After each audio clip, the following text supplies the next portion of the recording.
Selain rawan pohon tumbang, bencana lain seperti tanah longsor juga menjadi atensi dari Badan Penanggulangan Bencana Daerah Kabupaten Bangli. BPBD Bangli menyampaikan ada beberapa titik rawan longsor, diantaranya berada di daerah Kintamani, Susut, dan Tembuku.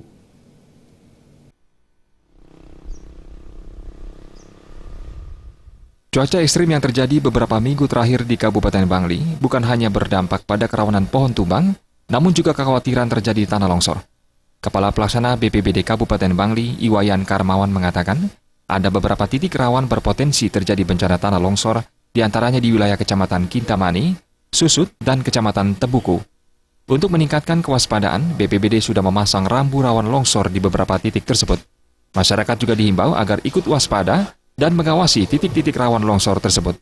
Nah, sehingga titik-titik longsor yang selama ini kita kategorikan sebagai daerah rawan longsor, kami dari BPBD itu sudah memasang rambu-rambu yang perlu diwaspadai oleh masyarakat, yaitu rambu rawan longsor. Nah, di samping rambu-rambu itu kami juga BPBD sudah memasang rambu rawan pohon tumbang, termasuk juga rambu-rambu gunung meletus yang ada di wilayah Kedisan itu.